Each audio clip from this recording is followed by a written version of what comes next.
Hey everybody, Tim here. Just wanted to touch base on one of our fundamentals. Coming out of training, it's something that I have seen some changes in over time. So I wanted to just take a minute to touch base with everybody on this particular issue. First thing I want you to do is take just a couple seconds and think about what your current pre-education sounds like. The exercise will only be valuable if you're honest with yourself. So, with that in mind, I want to remind everybody that our pre-assessment, pre-education stage is a clinical strategy that is meant to do a number of things.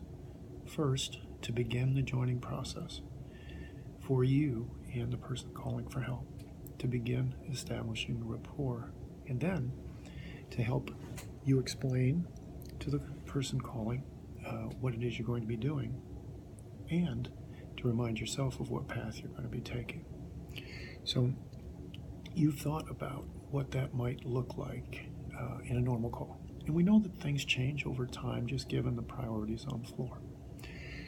If you think back to the training video, it had 3 parts.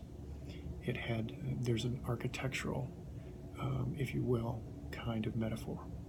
An open door, hallway, and then the 3 rooms. When I think about this, it works better for me to do a more concrete sort of approach. That is, the open door is a validating greeting, the hallway is an orientation, and the 3 rooms is our explanation. So there's a validating greeting, an orientation, and an explanation. Now, if you think back to the beginning of this video when I asked you to think about what your pre-education sounds like, it may very well have drifted away from this fundamental over time. It might very well now sound more like, let me get some information and then we'll talk about what's going on.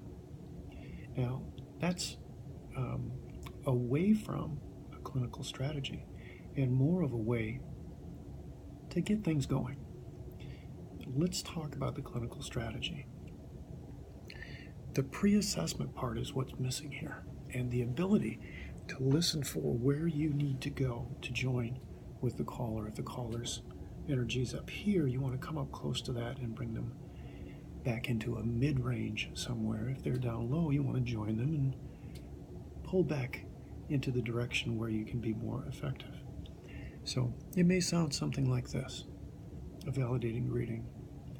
Wow, I need to interrupt you because there's a lot going on here and I can hear how upset you are about this and how important it is to you. I don't want to miss anything. Really glad you called and I'd like to be helpful.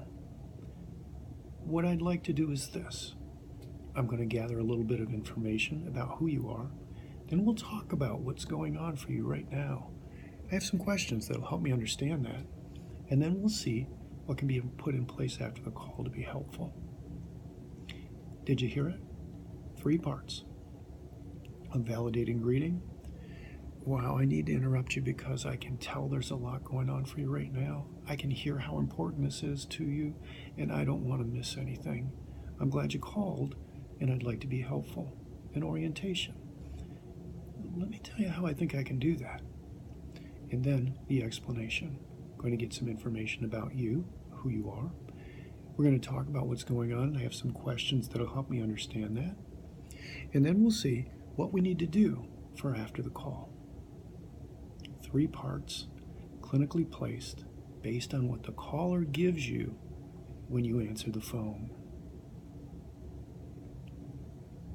Think about that and try to apply it. I'll give you a little tip that I've figured out over time. The people at Protocol who get the easiest calls are the ones who use the best pre-educations. Be well, do good, take care.